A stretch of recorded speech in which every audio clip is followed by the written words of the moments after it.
اعوذ باللہ من الشیطان اللعین الرجیم بسم اللہ الرحمن الرحیم الحمد للہ الذی ہدانا لہذا وما كنا لنہتدی لولا ان ہدانا اللہ لقد جاءت رسل ربنا بالحق والصلاة والسلام وتحیت والاکرام علی سید اسلم ما فی الوجود سر اللہ فی کل موجود نقطۃ دائرۃ الوجود صاحب لواء الحمد والمقام المحمود سیدنا الممجد المصطفى الامجد المحمود الاحمد ابو القاسم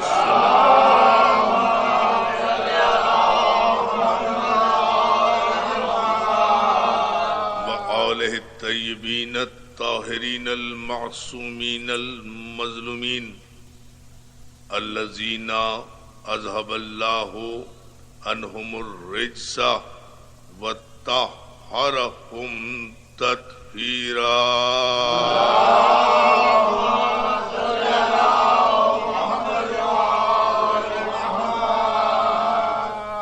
اما بعد فقد قال حق سبحانہ وتعالی فی محکم کتابہ الحکیم وهو اصدق الصادقین وقول الحق یا ایھا الذین آمنوا اتقوا اللہ وکونوا مع الصادقین صلوات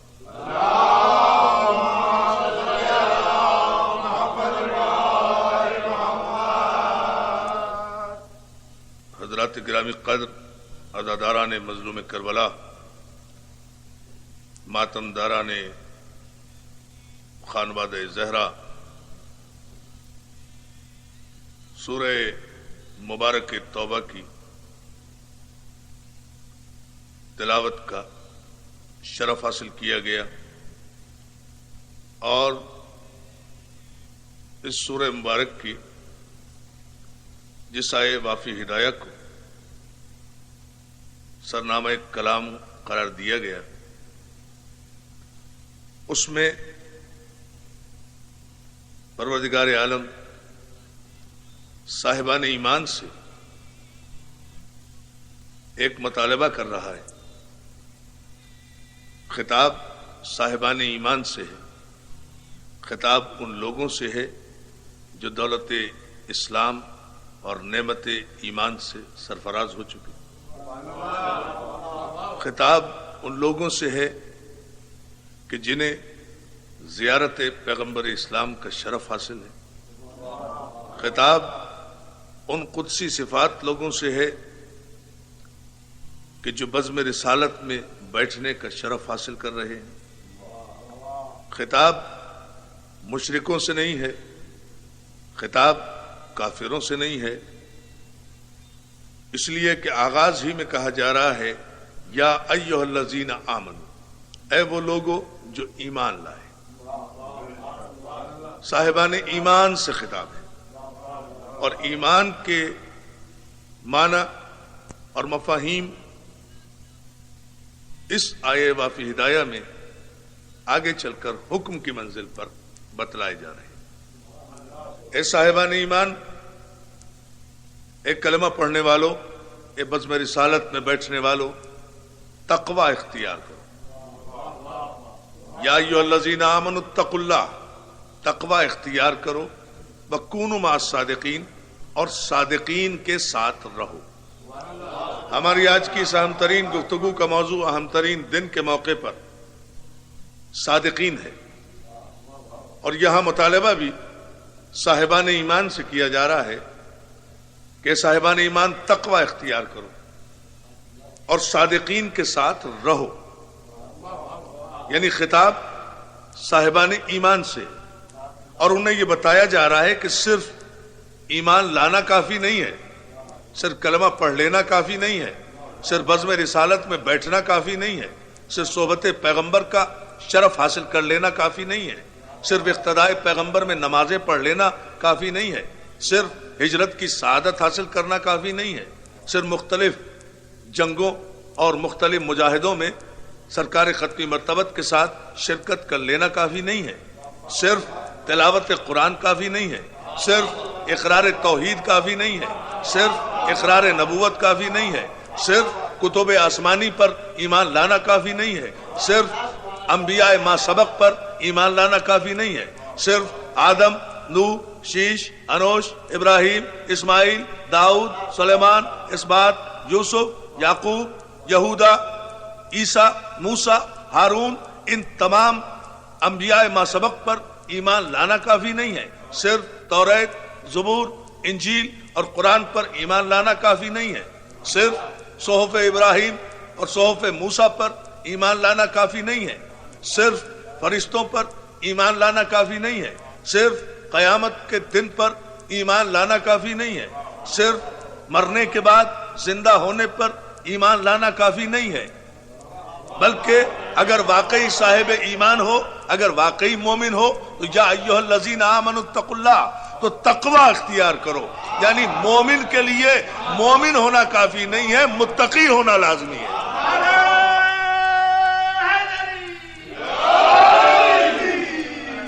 صلوات بھیجیں محمد علیہ، یہ بنیادی بات ہے۔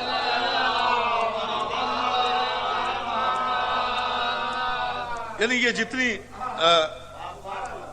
جتنے اشارے اور جتنی بنیادی باتیں آپ کی سماعت کی نظر کی گئیں، قرآن مجید کی اس آیت کی روشنی میں یہ سب کچھ کافی نہیں ہے۔ پروردگار چاہتا ہے کہ صاحبان ایمان تقوی اختیار کریں۔ اب سوال صرف یہ پیدا ہوتا ہے کہ تقوی کیسے آتا ہے؟ تقوی طلب ہے مشیت کی، تقوی پسند ہے پروردگار عالم کی، تقوی معیار ہے عزت کا، تقوی دلیل ہے ایمان کی، تقوی علامت ہے پاکیزگی نفس کی، تقوی پیمانہ ہے احترام کا، اور سرکار ختمی مرتبت کا جو آخری خطبہ ہے، جو ہیومن چارٹر ہے، جو بین الاقوامی قانون ہے، جو انسانی منشور ہے، جو انسانی دستور ہے، جو حج آخر سے واپسی پر سن 10 ہجری میں میدان غدیر خم میں کسی کی ولایت کا اعلان کرتے وقت سرکار رسالت مآب نے جو بلیغ و فصیح خطبہ دیا ہے، جو بین الاقوامی انسانی حقوق کی تنظیموں کا آج بھی بنیادی چارٹر بنا ہوا ہے، اس میں بھی پیغمبر اسلام نے یہی مطالبہ اپنی امت سے کیا تھا کہ کالے کو گورے پر، گورے کو کالے پر، امیر کو غریب پر، غریب کو امیر پر، چھوٹے کو بڑے پر، بڑے کو چھوٹے پر، عرب کو عجم پر، عجم کو عرب پر، امارت اور غربت، یہ سب پیمانے نہیں ہیں، یہ کوئی میزان نہیں ہے عزت اور احترام اور بڑائی اور چھوٹائی کا، بلکہ سرکار رسالت مآب نے قیامت خیز اعلان کیا انسانی بلندی کا کہ یہ کوئی پیمانہ نہیں ہے کہ کون بڑا ہے، کون چھوٹا ہے، کون امیر ہے، کون غریب ہے، کون آقا ہے، کون غلام ہے، کون کالا ہے، کون گورا ہے، کس کا پسینہ خوشبودار ہے، کس کا پسینہ بدبودار ہے۔ انا اکرمکم عند اللہ اتقاکم، قیامت تک پیمانہ مقرر کیا کہ ایھا الناس، یاد رکھو اللہ کے نزدیک یہ عزت کا پیمانہ نہیں ہے، بلکہ اللہ کے نزدیک تم میں سے مکرم، محترم اور معزز وہ ہے جو تقوی میں زیادہ بلند ہو۔ یہ بنی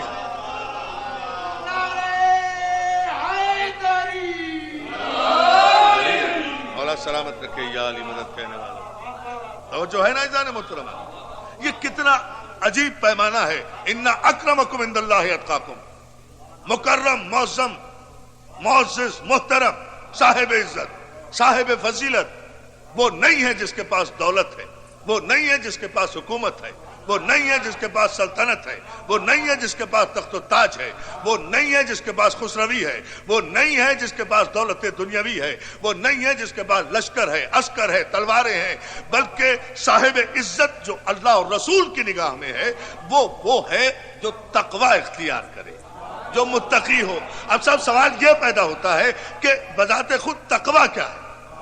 اب اگر آپ عربی لغت کے اعتبار سے اس کو دیکھیں گے تو تقوی کے جو بظاہر معنی اور عام معنی سامنے آتے ہیں، وہ یہ تقوی پرہیزگاری، برائیوں سے پرہیز کرنا، اچھائیوں کی طرف راغب ہونے کا نام تقوی ہے. یہ ہے تقوی. اور تقوی کی تشریح یہ ہے، مسئلہ یہ نہیں ہے کہ آپ برائیوں سے زندگی بھر بچے رہے تو آپ متقی ہیں. تقوی اس میزان میں اپنے معنی روشن دلیل کے ساتھ دیتا ہے. تقوی حالت مجبوری میں کسی برائی سے بچنے کا نام تقوی نہیں ہے، کیفیت اختیار میں کسی برائی کو قبول نہ کرنا.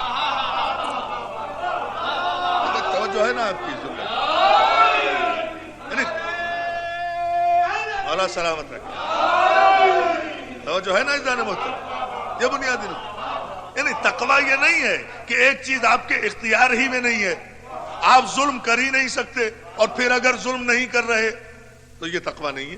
آپ میں طاقت ہی نہیں ظلم کرنے کی، آپ کو وہ وسائل ہی نہیں، آپ کے پاس وہ ماحول ہی نہیں، آپ افورڈ نہیں کر سکتے کسی برائی کو، اور اس کے بعد اس سے اجتناب کر رہے ہیں. یہ تقوی نہیں ہے. تقوی یہ ہے کہ تمام وسائل موجود ہوں، دولت موجود ہو، حکومت موجود ہو، اختیار موجود ہو، کوئی دیکھنے والا بھی نہ ہو، کسی کا ڈر بھی نہ ہو، کسی کا خوف بھی نہ ہو، آپ ساتویں تہخانے میں چھپ کر بھی برائی کا سارا ماحول آپ کو مہیا ہے، ساری برائیاں موجود ہیں، آپ چاہیں تو کر سکتے ہیں، کوئی گواہ نہیں ہے. لیکن اس کے بعد تقوی یہ ہے کہ ساری کائنات مجھے نہیں دیکھ رہی تو نہیں دیکھ رہی، مگر وہ تو دیکھ رہا ہے کہ جس کی نگاہ سے کائنات کا کوئی ذرہ پوشیدہ نہیں ہے. ان تمام اختیارات کے بعد یہ بنیادی بات جو ہے نا،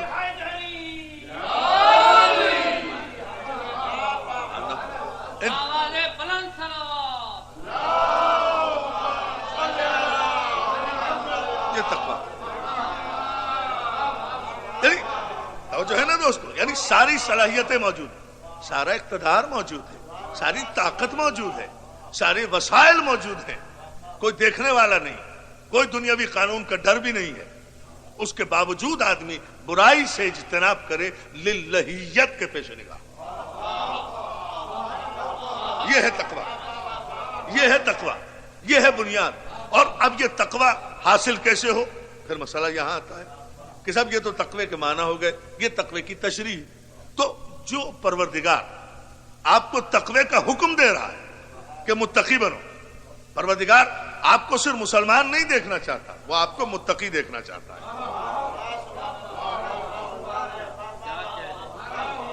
اچھا، جو متقی دیکھنا چاہتا ہے، جو آپ کو تقوی کا حکم دے رہا ہے، اس پروردگار کے عدل کا تقاضا ہے کہ وہ تقوی کا نمونہ آپ کے سامنے پیش کرے کہ ایسے متقی بنو، ایسے پرہیزگار بنو. ورنہ اس کے عدل کے خلاف ہے کہ تقوی کا کوئی کانسیپٹ ہمارے سامنے نہیں، کوئی سمبل ہمارے سامنے ہی نہیں، کوئی کرائٹیریا ہمارے سامنے نہیں، کوئی میزان ہمارے سامنے نہیں، کوئی ترازو نہیں، کوئی مثال نہیں. آخر پالنے والے کیا تقوی اختیار کریں؟ تقوی کہتے کسے ہیں؟ تقوی آئے گا ہم تک کیسے؟ کیا کلمہ پڑھ لیں متقی ہو جائیں گے؟ نماز پڑھ لیں متقی ہو جائیں گے؟ روزہ رکھ لیں متقی ہو جائیں گے؟ کہا نہیں، یہ تو تقوی کے اظہار کا ایک ذریعہ ہے، یہ بھی بڑی سعادت ہے، لیکن یہ تقوی محض نہیں ہے، بلکہ تقوی کا اگر صحیح مفہوم جاننا چاہتے ہو، ہم تمہارے لیے آسان راستہ مقرر کر دیتے ہیں کہ یا ایھا الذین آمنوا اتقوا اللہ. بہت آسان راستہ ہے، کونوا مع الصادقین، صادقین کے ساتھ رہو. بہت توجہ ہے. یعنی کیا میزان مقرر کیا، کیا پیمانہ مقرر کیا. کوئی زحمت نہیں دی معبود نے عبد کو، کچھ بھی نہیں تمہیں کرنا، تمہیں صرف یہ کرنا ہے کہ تم صادقین کے ساتھ رہو. اور جب صادقین کے ساتھ رہو گے تو جو صادقین کریں وہ کرو، جو کہیں وہ کہو. بہت توجہ ہو ہمارے جملے پر.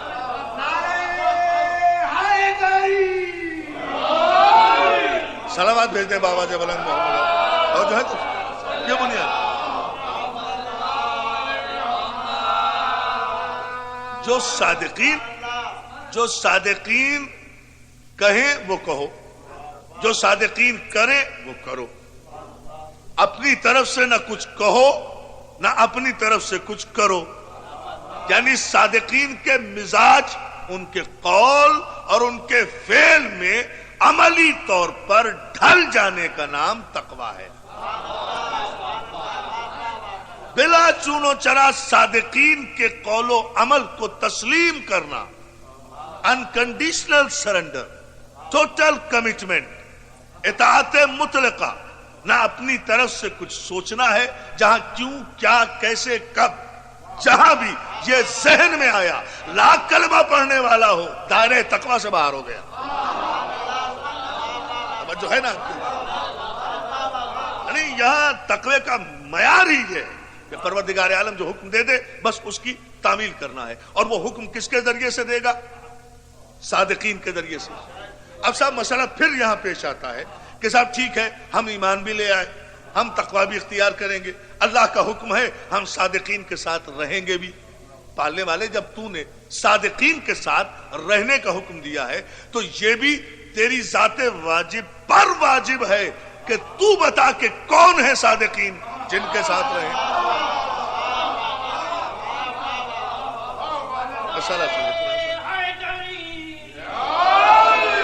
اللہ آپ کو سلامت رکھے.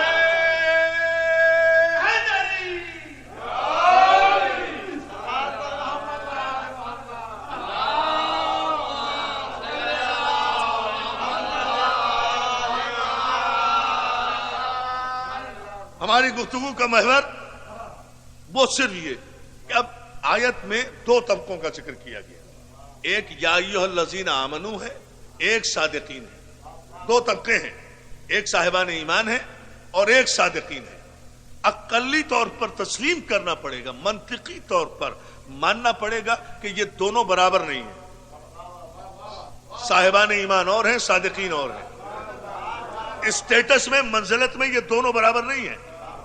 صاحبان ایمان اور ہیں، صادقین اور ہیں. صاحبان ایمان اور ہیں، صادقین اور ہیں. صاحبان ایمان پر واجب ہے کہ وہ صادقین کے ساتھ رہیں، صادقین پر لازم نہیں ہے کہ وہ مومنین کے ساتھ رہیں. توجہ ہے نا اور یہ مومنین اور صادقین یوں بھی برابر نہیں ہے کہ مومن کو مومن بننا پڑتا ہے مگر صادق کو صادق بننا نہیں پڑتا، وہ وہاں سے بن کر آتا ہے. بڑی توجہ بھائی. دیکھیں نا مومن تو اس وقت ہوگا نا جب کلمہ پڑھے گا تو مومن ہوگا، جب اقرار توحید کرے گا تو مومن ہوگا، جب اقرار نبوت کرے گا تو مومن ہوگا، جب اسلامک فنڈامنٹلز پر یقین لائے گا تو مومن ہوگا نا. تو اس کا مومن ہونا تو محتاج ہے نا اس کے عمل کا.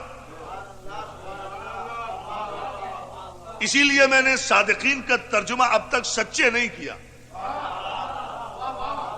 صادقین کے معنی یہ نہیں ہے کہ سچوں کے ساتھ رہو. سچا تو سچا ہوتا ہے لیکن اس کا سچ محتاج ہے اس کے سچ بولنے کا.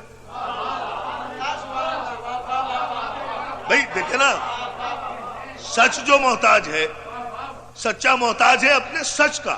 سچ بولے گا تو سچا کہلائے گا. اب انسان ہے کبھی سچ بولتا ہے کبھی نہیں بولتا، تو جب میں سچ بول رہا ہوں تو سچا ہوں نا. اور سچے کے ایک معنی، ایک مثال یوں سمجھ لیجئے آپ کہ ایک واقعہ پیش ہوا، میں نے راستے میں وہ واقعہ دیکھا، ایک حادثہ دیکھا کہ فلاں مقام پر ایک حادثہ ہوا ہے. وہ میں نے آ کر بالکل وہی اسی طرح سے آپ کو بیان کر دیا. تو میں سچا تو ہوا، صادق نہیں ہوا، اس لیے کہ میرا سچ محتاج تھا واقعے کا.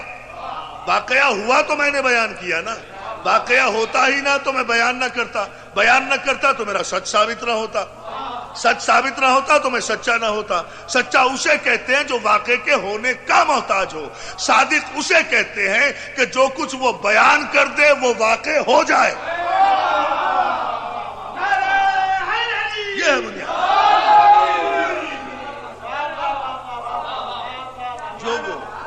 جو وہ بیان کر دے وہ واقع ہو جائے. اللہ آپ کو چاہیے. اسی لیے پروردگار عالم نے یہاں معیار مقرر کیا. یا ایھا الذین آمنوا اتقوا اللہ وکونوا مع الصادقین، صاحبان ایمان تقوی اختیار کرو، تقوی اختیار کرو، صادقین کے ساتھ رہو۔ تو صاحبان ایمان اور ہیں، صادقین اور ہیں۔ صاحبان ایمان اور صادقین برابر نہیں ہیں۔ صاحبان ایمان کی ذمہ داری ہے کہ وہ اپنا ایمان ثابت کرنے کے لیے صادقین کے ساتھ رہیں، صادقین کو اپنی صداقت ثابت کرنے کے لیے مومنوں کے ساتھ رہنا لازم نہیں ہے۔ جو ہے نا، دیکھیے یہ بالکل اسی طرح ہے جیسے سورہ مبارک کے احزاب میں ارشاد ہوا کہ ان اللہ و ملائکتہ یصلون علی النبی یا ایھا الذین آمنوا صلوا علیہ وسلموا تسلیما۔ یہ بنیاد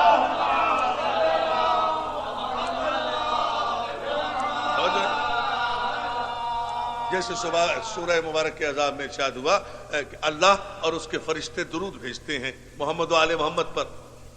اللہ نے پہلے یہ کہا کہ ہم تو درود بھیجتے ہی ہیں، ہمارے فرشتے بھی درود بھیجتے ہیں۔ یا ایھا الذین آمنو، اے صاحبان ایمان تم بھی درود بھیجو محمد و آل محمد پر جیسا بھیجنے کا حق ہے۔ یعنی پروردگار عالم نے آل محمد پر درود کو بندوں پر واجب کرنے سے پہلے اپنی ذات پر بھی واجب کیا، اپنے فرشتوں پر بھی واجب کیا، اور وہ اس لیے واجب کیا کہ بندے یہ نہ سمجھیں کہ آل محمد ہمارے درود بھیجنے کے محتاج ہیں۔ بتایا یہ جا رہا ہے کہ تم بھیجو نہ بھیجو، اللہ بھی درود بھیج رہا ہے، فرشتے درود بھیج رہے ہیں، ہم تو بھیج ہی رہے ہیں۔ ہاں اگر تم اپنے آپ کو مومن ثابت کرنا چاہتے ہو تو آل محمد پہ درود بھیجو۔ یہ ہے بنیاد۔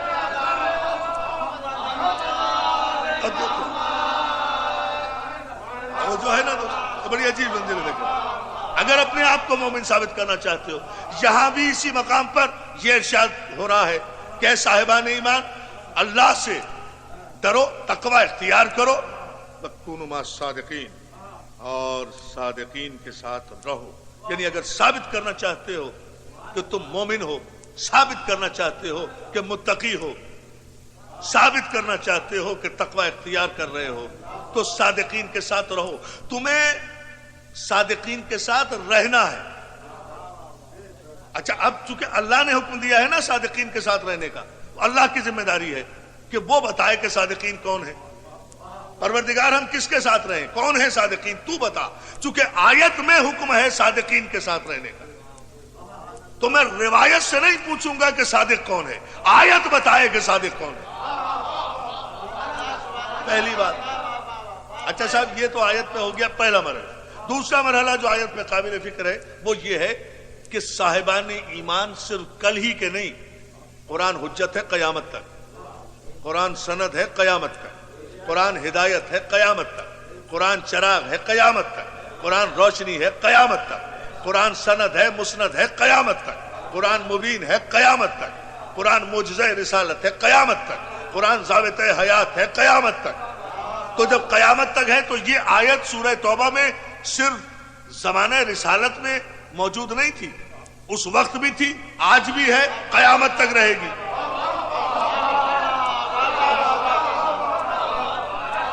بڑی توجہ دوستو اس جملے پہ، یہ آیت کل بھی موجود تھی، آج بھی موجود ہے، قیامت تک رہے گی۔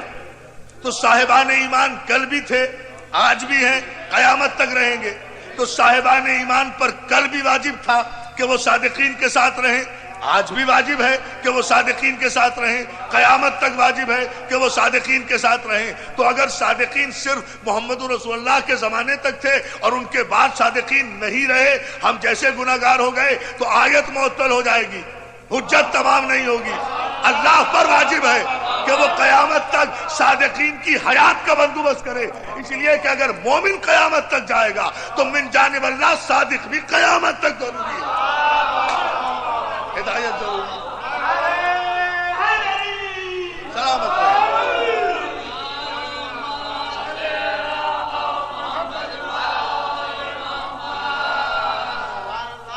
تو جو ہے نا جانا محترمہ، توجہ فرمائیے آپ، تو بھائی آیت تو قیامت تک جائے گی، تو پھر ہمیں صاحبان ایمان کو صادقین کے ساتھ رہنے کا حکم ہے،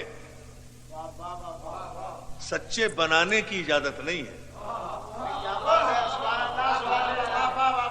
ہمارا فریضہ شرعی جو ہے حضور قرآن وہ یہ ہے کہ ہم سچوں کے ساتھ صادقین کے ساتھ رہیں، یہ ہمیں حق نہیں ہے کہ ہم صادقین کا تعین کریں، بنائیں۔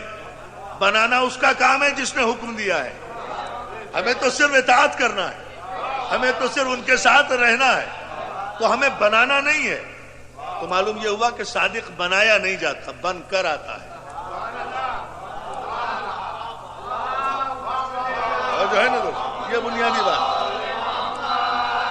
اب یہ بنیادی بات ہے، اگر آپ اس پر ذرا سے توجہ فرما لیں۔ تیسری بات جو اس آیت میں قابل فکر ہے وہ صرف یہ ہے، اگر ملت اسلامیہ اس آیت کے مفہوم پر غور کرے اور زیرکی میں ڈوب کر قرآن کا مطالعہ کرے تو اس نتیجے پر پہنچے گی۔ ہمیں تلاش کرنا ہے قرآن سے، یہ تو طے ہو گیا نا کہ مومن وہ ہے جو صادقین کے ساتھ رہے۔ تلاش یہ کرنا ہے آج کی مجلس میں وہ صادقین ہیں کون جن کے ساتھ ہم رہیں۔ کم از کم وہ صادقین کا گروہ ایسا تو ہو جو مر نہ چکا ہو، زندہ ہو، جو کسی دور میں بھی نہ مرا ہو، ورنہ جس دور میں بھی صادقین کے گروہ کی کوئی فرد کو آپ نے مردہ تسلیم کر لیا، اسی دور میں آپ کو آیت کی موت کا اعلان کرنا پڑے گا۔ اور قرآن کی ایک آیت بھی مردہ ہو گئی تو سارا قرآن مشکوک ہو جائے گا۔ قرآن کل بھی حیات تھا، آج بھی حیات ہے، قیامت تک حیات رہے گا۔ تو صادقین کا گروہ کل بھی ماننا پڑے گا، آج بھی ہے، قیامت تک رہے گا۔ اور عزیزان محترم، تدبر کی بات ہے، تفکر کی بات ہے، غور و فکر کی بات ہے، تعقل کی بات ہے۔ آخر یہ سینکڑوں مقامات پر قرآن مجید میں تفکر، تدبر، تعقل کا جو حکم دیا گیا، غور کرو، فکر کرو۔ افلا یتدبرون القرآن ولو کان من عند غیر اللہ لوجدوا فیہ اختلافا کثیرا۔ تمہیں کیا ہو گیا ہے؟ تم قرآن میں تدبر کیوں نہیں کرتے؟ تم قرآن میں غور کیوں نہیں کرتے؟ تو معلوم یہ ہوا، قرآن کا ڈیکورم آپ نے دیکھا، قرآن کا مزاج دیکھا۔ قرآن تدبر کی کتاب ہے، غور و فکر کی کتاب ہے۔ یعنی عمر نوح اگر کسی شخص کو میسر آئے اور وہ نوح کی عمر کے برابر ایک آیت میں غور کرتے کرتے اس دنیا سے اٹھ جائے، عالم کی موت مرتا ہے۔ قرآن وہ بحر بے کنار ہے، وہ سرچشمہ ہے، وہ بے کنار سمندر ہے، وہ بے انت بحر ذخار علمی ہے، وہ معجزہ رسالت ہے، وہ کلام الہی ہے جس کا نہ کوئی انت ہے نہ کنارہ ہے۔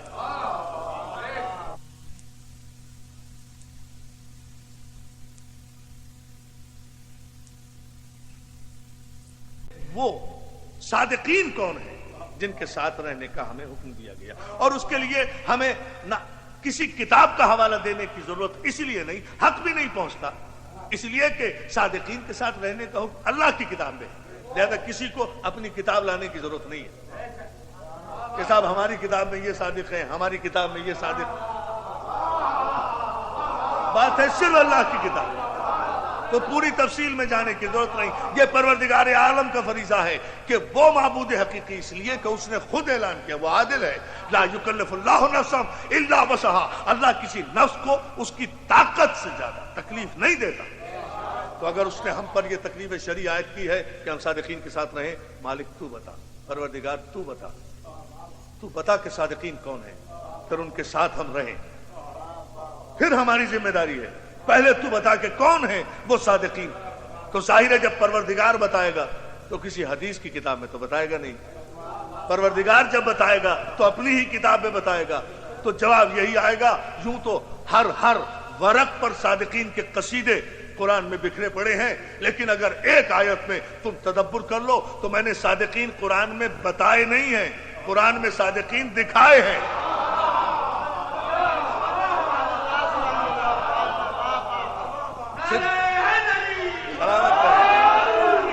صادقین صرف بتائے نہیں ہیں، صادقین دکھائے ہیں، اور اعلان ہوا فمن حاجک فیہ من بعد ما جاءک من العلم فقل تعالوا ندعو ابناءنا وابناءکم ونساءنا ونساءکم وانفسنا وانفسکم ثم نبتہل فنجعل لعنۃ اللہ علی الکاذبین۔ حبیب اگر یہ نصارے نجران علم آ جانے کے بعد بھی نہیں مانتے تو ان سے کہو کہ تم اپنے بیٹوں کو لاؤ، ہم اپنے بیٹوں کو لائیں، تم اپنی عورتوں کو لاؤ، ہم اپنی عورتوں کو لائیں، تم اپنے نفسوں کو لاؤ، ہم اپنے نفسوں کو لائیں۔ کیا خوبصورت معیار ہے، ثم نبتہل، آؤ اس کے بعد مباہلہ ہو، فنجعل لعنۃ اللہ علی الکاذبین، اور پھر جھوٹوں پر خدا کی لعنت ہو۔ اب آپ نے دیکھا کہ کسی بھی حقیقت کو اس کی ضد سے پہچانا جاتا ہے. دن کی حقیقت رات سے پہچانی جائے گی. بہار کی حقیقت خزاں سے پوچھو. جو ہے نا آپ کی جملے پر ذرا سی آپ توجہ فرما لیں کہ یہاں یہ نتیجہ سامنے آ رہا ہے اذان محترم. تو اب اذان محترم یہاں پیغمبر متفقہ مسئلہ ہے. تمام علماء جمہور نے بالاتفاق اس آیے مباہلہ پر لکھا کہ جب یہ آیے مباہلہ نازل ہوئی تو سرکار ختمی مرتبت اب نانا کی منزل پر حسنین کو لے کر چلے, نسانا کی منزل پر خاتون جنت کو لے کر چلے, انفسنا کی منزل پر علی مرتضیٰ کو لے کر چلے. اس انداز میں چلے کہ آگے رسالت مآب ہے, گود میں حسین ہے, انگلی پکڑے ہوئے حسن ہے, پشت نبوت پہ فاطمہ ہے, پشت فاطمہ پہ علی ہے. یعنی اللہ عظمت خاتون جنت کہ آگے نبوت کا پہرا, دائیں بائیں امامت کا پہرا, پشت پر ولایت کا پہرا, درمیان میں صداقت کی ملکہ جا رہی ہے.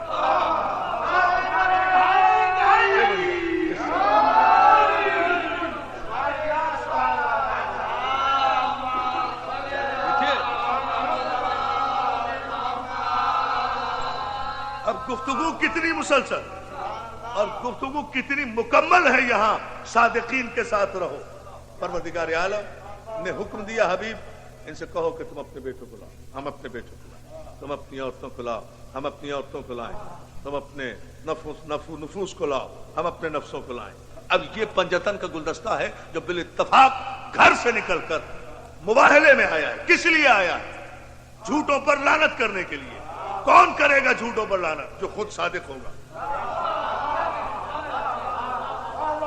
اور دوستو تاریخ نے متفقہ طور پر یہ جملہ لکھا, اپنے اور پرائے, بیگانوں نے, اپنوں نے, سب نے یہ بالاتفاق تحریر کیا کہ یہ جلالت مآب گلدستہ صداقت رسالت مآب کی قیادت میں جب نصارے نجران کے سامنے پہنچا ہے تو جو مباہلے کے لیے آئے تھے ان کے لیڈر نے, ان کے پوپ نے, ان کے ہر کل نے نورانی چہرے دیکھ کر اپنے ساتھیوں کو منع کیا, خبردار پیچھے ہٹ جاؤ,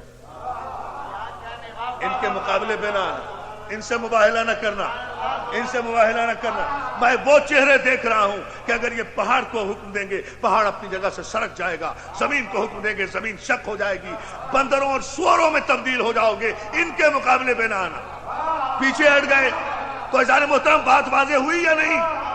سچا وہ نہیں ہے, سچا وہ نہیں ہے جسے اپنے دوست سچا کہیں, سچا وہ ہے جسے دشمن سچا کہیں.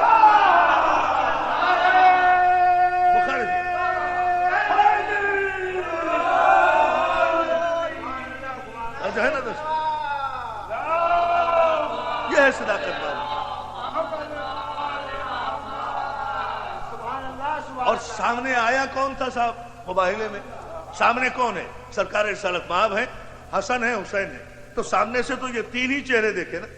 خاتون جنت کا چہرہ تو دیکھ ہی نہیں سکتے تھے. علی ہے پشت فاطمہ پہ, سامنے سے علی کا چہرہ بھی نہیں دیکھا. تو چہرے تو تین آئے نا, رسول کا چہرہ, حسن کا چہرہ, حسین کا چہرہ. رسول کا چہرہ کوئی نیا نہیں ہے, کئی دن سے مباہلہ ہو رہا ہے, روز دیکھ رہے ہیں اور نہیں مان رہے. تو تسلیم کرنا پڑے گا صرف دو چہرے سامنے آئے, حسن کا چہرہ یا حسین کا چہرہ. چونکہ صادقین کی نسل ہی یا حسن سے چلنا تھی یا حسین سے چلنا تھی, اس لیے معیار صداقت قرار دیا حسن و حسین کو. یعنی اب آپ دیکھیں دوستو, عیسائی ہیں وہ, نصارہ ہیں, اور حسن و حسین ابھی بچے ہیں. تسلیم کرنا پڑے گا کہ حسن و حسین کے چہرے میں سارا جلال قدرت دیکھ لیا نا انہوں نے, کہ پہاڑوں کو یہ ہٹا سکتے ہیں, زمین کو یہ شک کر سکتے ہیں. ابھی حسن و حسین کی امامت کا آغاز نہیں ہوا, ابھی رسول جیسا نانا بھی موجود ہے اور علی جیسا بابا بھی موجود ہے, بطول جیسی ماں بھی موجود ہے, لیکن چہرہ صداقت مآب ہے, حسن کا بھی حسین کا بھی. تو تسلیم کرنا پڑا نا کہ سچا بنتا نہیں ہے, بن کر آتا ہے, اس کے لیے 100 سال کی قید نہیں ہے. تو دوستو اب بات واضح ہو گئی. اللہ نے کہا صاحبان ایمان تقوی اختیار کرو, صادقین کے ساتھ رہو. اور یہ وہ آیت ہے کہ جس کی تشریح اور تفسیر میں آج تک ملت اسلامیہ کے درمیان کوئی اختلاف نہیں ہے. سب کہتے ہیں کہ آیہ مباہلہ میں سچے بن کر, صادقین بن کر صداقت توحید و نبوت کی گواہی دینے کے لیے صرف علی گئے، بطول گئی، حسن گئے، حسین گئے سرکار رسالت مآب کی قیادت میں، تو اب قیامت تک قرآن کے سچے یہ ہیں، تو نتیجہ سامنے آیا، کلمہ پڑھنا کافی نہیں ہے، پنجتن سے وابستگی بھی ضروری ہے۔ ان کے ساتھ رہو، نتیجہ یہاں سامنے آیا۔ ان کے ساتھ صادقین کے ساتھ رہو۔ ان صادقین کی آخری فرد حسین، صادقین کی آخری فرد، پنجتن کی آخری فرد حسین، جس کے صلب سے ابھی 9 صادقین آنے ہیں، وہ حسین جس کی نسل طاہرہ سے صادقوں کا سلسلہ قیامت تک قائم رہنا ہے، وہ حسین جو پروردہ آغوش سے رسالت ہے، وہ حسین جو حسین و منی کی منزل پر ہے، وہ حسین جو انا من الحسین کی منزل پر ہے، وہ حسین جو سیدہ شباب اہل الجنہ کی منزل پر ہے، وہ حسین جو جزو رسالت ہے، وہ حسین جو والعصر کی تفسیر ہے، وہ حسین جو سورہ کوثر کا سرنامہ ہے، وہ حسین جو سورہ دہر کا تاج ہے، وہ حسین جو سورہ فجر کا سورج ہے، وہ حسین جو شہادت کا قائد اعظم ہے، وہ حسین جو شہادتوں کے قافلوں کا قافلہ سالار ہے، وہ حسین جو دین کی بنیاد ہے، وہ حسین جو بناء لا الہ ہے، وہ حسین جو فخر کعبہ ہے، وہ حسین جس کی قرآن نے تلاوت کی ہے، وہ حسین جو نازش رسول ہے، وہ حسین جو 3 شعبان کو اس دنیا میں تشریف لایا، وہ حسین جسے ماں نے ارمانوں سے پالا، وہ حسین جو شرافت خون ابو طالب کی دلیل ہے، وہ حسین جو فخر عبد المطلب ہے، وہ حسین جو نسل اسماعیل ہے، وہ حسین جو نازش ابراہیم ہے، وہ حسین جو خواب ابراہیم کی تعبیر ہے، وہ حسین جو مصطفیٰ کی نبوت کا وکیل ہے، وہ حسین جو محافظ قرآن ہے، وہ حسین جو نجات دہندہ انسانیت ہے، وہ حسین جو نجات دہندہ انسانیت ہے۔ دوستو، کربلا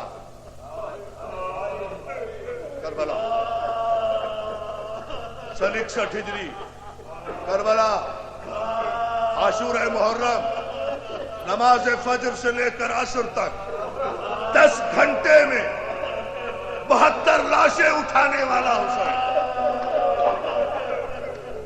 مطالبہ ہو رہا ہے یزید کی طرف سے بیعت کا۔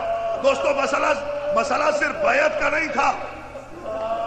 آج عاشور کے دن اور شام غریبہ کی خصوصیت سے یہ جملہ ملت اسلامیہ ضرور سنے، مسئلہ صرف بیعت کے سوال کا اور اس کے جواب کا نہیں تھا۔ مسئلہ یہ تھا کہ یزید نے اعلان کیا تھا، کوئی نبی نہیں تھا، کوئی رسول نہیں تھا، کوئی وحی نہیں آئی تھی، کوئی قرآن نہیں تھا، سب چپ تھے یزید کے اعلان پر۔ ایک ابو طالب کا شریف خون تھا جو انگڑائی لے کے اٹھا، یزید تجھے کس بے وقوف نے یہ کہہ دیا ہے کہ نبوت لاوارث ہوتی ہے؟ میں کربلا کے میدان میں ثابت کروں گا کہ میرا نانا رسول تھا، رسول ہے، رسول رہے گا۔ قرآن برحق تھا، برحق ہے، برحق رہے گا۔ یزید یہ میں جانتا ہوں کہ میرا کچھ نہیں بچے گا، لیکن آدم بچے گا، نوح بچے گا، شیش بچے گا، یحییٰ بچے گا، زکریا بچے گا، 1,24,000 پیغمبروں کی نبوتیں بچیں گی۔ قرآن قیامت تک باقی رہے گا، نمازیں باقی رہیں گی، مسجدیں باقی رہیں گی، اذانیں باقی رہیں گی، تکبیریں باقی رہیں گی، طواف خانہ کعبہ باقی رہے گا، اللہ اکبر کی اذانیں باقی رہیں گی، سب کچھ باقی رہا۔ کربلا میں نہیں رہا تو بطول کا گھرانہ نہیں رہا۔ دوستو، 10 گھنٹے کی جنگ ہے کربلا کی، 14 صدیوں کو پر محیط ہے یہ کربلا، اور کربلا بقول جوش انسان کو بیدار تو ہو لینے دو، ہر قوم پکارے گی ہمارے ہیں حسین۔ مسئلہ یہ نہیں تھا یزید کے دور میں کہ بیعت کا سوال ہو رہا تھا، مسئلہ یہ تھا کہ خیر و شر کی تمیز اٹھ رہی تھی، حق و باطل کا امتیاز ختم ہو رہا تھا۔ اس لیے جب خیر و شر میں دقت تفریق ہو گئی، بے ساختہ حسین کی تخلیق ہو گئی، بے ساختہ حسین کی تخلیق ہو گئی۔ دوستو علامہ اقبال نے کہا، مصور پاکستان نے کہا، ان کے بخشت بے یقینا را یقین، ان کے لرزت السجود او زمین، وہ حسین کے جس نے بے یقینوں کو یقین بخشا، وہ حسین کے جس نے بے یقینوں کو یقین بخشا، ان کے زیر تیغ گوید لا الہ، ان کے از خونش بروید لا الہ، وہ حسین کے جس نے تلوار کے نیچے بھی لا الہ الا اللہ کہا، وہ حسین کے جس کے رگے گردن سے پھوٹنے والا معصوم خون کا ہر قطرہ توحید کا ترانہ پڑھ رہا تھا، وہ حسین کے جس نے سوئے ہوئے زمینوں کو جھنجھوڑا، وہ حسین جو آج بھی دکھی انسانیت کی آواز ہے، چاہے بوسنیا کا مسلمان ہو یا فلسطین کا مسلمان ہو یا کشمیر کا مسلمان ہو یا افغانستان کا مسلمان ہو، پاکستان ہندوستان کا مسلمان ہو، کہیں کا کچلا ہوا انسان ہو، بات مسلمانوں کی نہیں ہے۔ افریقہ کی استحصالی وادیوں میں اور غریبی کے غربت زدہ معاشرے اور ماحول میں کچلے ہوئے لوگوں کو اگر کبھی امید کی، آزادی کی، حریت کی، زندگی کی، خودداری کی کوئی سند نظر آتی ہے تو وہ انگڑائی لے کر کربلا کو دیکھتا ہے، آواز دیتا ہے حسین۔ جب چند دقیقے اور میں نے زحمت کمان کی، جب کسی دل نے کسی غم میں کہا آئے حسین، جب کسی دل نے کسی غم میں کہا آئے حسین، دور تک عالم غربت میں نظر آئے حسین، دور تک عالم غربت میں نظر آئے حسین۔ دوستو مجھے یہ جملہ کہنے کی اجازت دیجئے، مجھے یہ جملہ کہنے کی، ایک ہندوستانی مفکر ڈاکٹر جگن ناتھ آزاد ایک عجیب جملہ کہتا ہے، غیر مسلم ہے لیکن اس نے یہ جملہ لکھا کہ میں نے کربلا کا واقعہ پڑھا، عباس کی شہادت بھی پڑھی، اکبر کی شہادت بھی پڑھی، اون و محمد خون میں نہائے، میرے دل نے تسلیم کر لیا، قاسم کا لاشا پامال ہو گیا، میں نے مان لیا، مگر یہ ہندو مفکر کہتا ہے ساری کربلا میری سمجھ میں آ گئی لیکن ایک 6 مہینے کا بچہ اور اس کی شہادت میری سمجھ میں نہیں آئی، میرے فلسفے نے دم توڑ دیا، میری فکر کی تنابیں ٹوٹ گئی۔ ڈاکٹر جگن ناتھ آزاد کہتے ہیں میری سمجھ میں نہیں آیا، میں کربلا سمجھ نہیں سکا، بے ساختہ میں نے قلم توڑ دیا کہ کیا ایسے دشمن بھی انسان کہلانے کے مستحق ہیں جنہوں نے اتنے چھوٹے بچے کو تیر مارا، جس بچے کو یہ بھی پتا نہیں تھا کہ تیر کھا کر ہنسنا ہے یا رونا ہے۔ یہ کربلا کی عظیم شہادت، یہ کربلا کی آخری شہادت، کربلا کی آخری شہادت، خون علی اصغر کو چہرے پر ملا، خیمہ گاہ میں تشریف لائے، اصغر کی شہادت کی اطلاع کس طرح دی؟ رباب جی مولا رباب۔ دوستو ایک جملہ مجھے کہنے کی اجازت دیجئے، حسین اکبر کا لاشا بھی خیمے میں لائے، اون و محمد کے لاشے بھی لائے، قاسم کی لاش بھی اٹھا کر گٹھڑی میں بنا کر لائے، لیکن کسی ماں کو ان کی شہادت کی اطلاع دینے کے لیے حسین کو مشکل مرحلے سے نہیں گزرنا پڑا۔ علی اصغر کی ماں کو اصغر کی شہادت کی خبر دینے سے پہلے حسین کو کہنا پڑا رباب جی مولا۔ رباب تو مجھے کیا سمجھتی ہے؟ رباب ہاتھوں کو جوڑ کے کہتے مولا آپ فرزند رسول ہیں، آپ میرے امام ہیں، آپ میرا سہاگ ہیں، آپ میرے وارث ہیں، آپ میرے آقا ہیں۔ کہا نہیں تو مجھے سمجھتی کیا ہے؟ مولا آپ امام ہیں، حجت خدا ہیں۔ حسین کہتے اچھا تو مجھے امام مانتی ہے نا؟ جی مولا امام مانتی ہوں۔ کہا بس میں امام بن کے قسم کھا رہا ہوں، یقین کر لے کہ تیرا بچہ مر گیا۔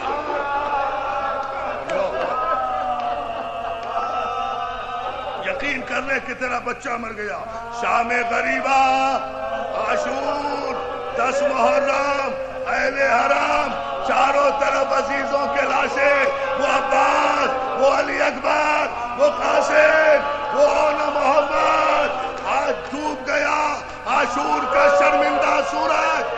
بی بی سکینہ کہتی ہے جیسے ہی میرے بابا کا سر، جزاک اللہ مولا آپ کو کوئی غم نہ دے سوائے غم حسین کے، جیسے ہی میرے بابا کا سر نوک نیزہ پہ بلند ہوا، شمر اپنے ہاتھ میں نیزہ لیے ہوئے اور کچھ فوجیوں کو لیے ہوئے ہمارے خیموں کی طرف بڑھا، مسلمانوں نے ہمارے خیموں میں آگ لگا۔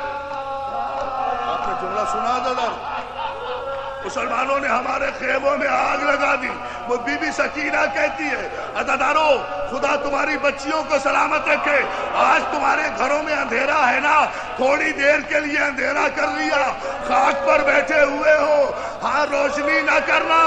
یہ شام غریبہ میں ہم اپنے گھروں میں اندھیرا اس لیے کرتے ہیں. شہزادی زینب جب تیرے سر سے چادر اتر گئی تو روشنی کی ضرورت کیا ہے؟ سورج مر کیوں نہیں جاتا؟ لیکن عزادارو مجھے 2-4 جملے کہنے کی اجازت دے. عزکم اللہ, اللہ آپ کو کوئی غم نہ دے سوائے غم حسین کے. عزادارو ہو گیا اندھیرا, آ گئی رات, ڈوب گیا سورج, جل گئے خیمے. علماء مقاتل نے لکھا کہ چاروں طرف سے خیموں میں ایسے آگ لگائی گئی کہ حسین کے 44 چھوٹے چھوٹے یتیم بچے مچھلیوں کی طرح تڑپ کر خیمے سے باہر نکلے. اللہ اکبر. مولا آپ کو کوئی غم نہ دے سوائے. دوستو بی بی سکینہ کون؟ حسین کی 4 برس کی بچی سکینہ. عزادارو اولاد والو, آج کی شب میں, آج شام غریبہ ہے, اپنے بچوں کو پیار نہ کرنا, اپنی بچیوں کو آج محبت کی نظر سے نہ دیکھنا. اگر اپنی بچی پہ بہت پیار آئے تو اس کے رخسار پہ ہاتھ رکھ کے کہنا ہائے سکینہ تیرے زخمی کانوں کا بڑا ارمان ہے, تیرے جلے ہوئے کرتے کا بڑا ارمان ہے. عزادارو خیمے پر خیمے جل رہے ہیں, ایک خیمہ باقی رہ گیا.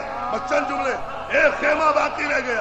حمید ابن مسلم کہتا ہے میں نے دیکھا کہ ایک شیر دل خاتون ایک جلتے ہوئے خیمے میں داخل ہوئی اور تھوڑی دیر کے بعد وہ اپنی پشت پر ایک بیمار کو لیے ہوئے آگ کی لپٹوں سے دامن بچاتی ہوئی خیمے سے باہر آئی. شانہ ہلایا, بیٹا سجاد ہم غریب ہو گئے, آنکھیں کھولو ہمارے خیمے جل گئے.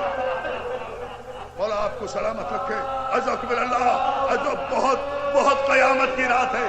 عزادارو 9 محرم تک تم نے حسین کا ساتھ دیا. دیکھو آج شام غریبہ ہے, آج زینب کا ساتھ دو. زینب اکیلی رہ گئی, ام کلثوم اکیلی رہ گئی. بی بی سکینہ ہمارا سلام, لٹی ہوئی چادروں پہ ہمارا سلام, پھٹے ہوئے رخساروں پہ ہمارا سلام. رات ہو گئی, اندھیرا چھا گیا مقتل میں. آخری جملہ, اندھیرا چھا گیا مقتل میں. بی بی زینب نے ایک جلی ہوئی تناب کو کھڑا کیا, سارے بچوں کو جمع کیا, گن کر دیکھا سب بچے تو موجود ہیں, سکینہ نظر نہیں آتی. آواز دی بہن ام کلثوم, سکینہ نظر نہیں آتی. ام کلثوم نے کہا بہن آپ مقتل کی طرف جاؤ, میں دریا کی طرف جاتی ہوں. سکینہ یا عباس کے پاس گئی ہوگی یا حسین کی طرف. کلثوم دریا پہ پہنچی, زینب مقتل کی طرف. ہائے علی کی بیٹیوں پہ کیا وقت آ گیا تھا. دریا کے قریب جا کر ایک بازو بریدہ لاشے کو دیکھ کر ام کلثوم کہتی ہے عباس سکینہ تو نہیں آئی, میرے غازی کا لاشا دریا پہ تڑپنے لگا, شہزادی نہیں. ادھر زینب ایک نشیب کے قریب پہنچی, سکینہ آواز دو میرے لال. عزادارو جب نشیب کے قریب شہزادی زینب گئی, نشیب کے ایک لاشے قیصر سے آواز آئی زینب آہستہ بولو, آہستہ بولو, سکینہ میرے سینے پہ سو رہی ہے. حسین سکینہ یہاں تک کیسے آ گئی؟ زینب قریب پہنچی, سکینہ کو اٹھایا. بی بی لاش کی پہچان تو سر سے ہوتی ہے, اس اندھیرے جنگل میں باپ کو پہچانا کیسے؟ سکینہ کہتی ہے پھپھی اماں جب میرے کرتے کے دامن میں آگ لگی, میرے کان زخمی ہوئے, شمر نے تماچے مارے, میں بابا بابا کہہ کر دوڑتی جنگل میں جا رہی تھی کہ اس نشیب سے ایک لاشے کی آواز آئی, الیہ الیہ بنیا, سکینہ آجا, سکینہ آجا.